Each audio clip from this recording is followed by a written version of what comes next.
Salutations, beautiful people. She writes, if you know, you know. Green's Eye View is back with another book review. Today's book review, It Was All a Dream by Justin Tinsley. This is hands down the best book written about the Notorious B.I.G. Why? Because it's not just talking about his unsolved murder.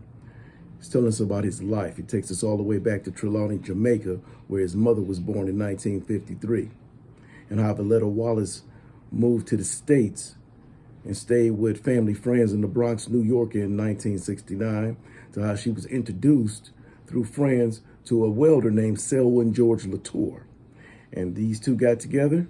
Relationship didn't work, but they made musical history by producing a child named Christopher George Latour Wallace on May 21st, 1972.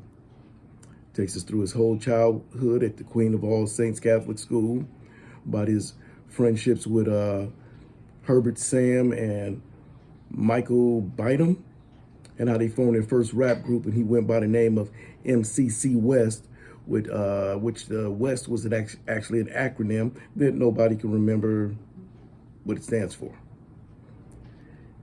And I mean, it's a roller coaster ride, and it's actually a really feel good story about how he got with this guy 50 grand who made the demo tape for him, passed it to Mr. C, who's the DJ of Big Daddy Kane at the time, who passed the demo tape to Matty C at the Source magazine. Tells us about how P. Diddy got started, how Tupac got started, how Suge Knight got started. It tells us about how Tupac pulled up on Biggie one day, and these guys kicked it all day, had a great time, smoking, drinking, kicking freestyles, and then Tupac went and cooked for everybody. Tell us how they fell out. And it tells us about how Notorious Big really loved West Coast hip hop. He was really in love with The Chronic by Dr. Dre, which inspired him to get into the studio and make a classic album, Ready to Die. You should know it if you're listening to this review. It tells us how he met Faith Evans in the summer of 1994, married her weeks later on August 4th of 94, about their trials and tribulations, their ups and downs, his relationship with Little Kim, and how Faith had to get at her a couple times, physically, put them paws on her. Tells us about his relationship with Charlie Baltimore and quite a few other women that we probably don't know. But anyway, I mean, this man went in depth. He talked to all his friends and his family members.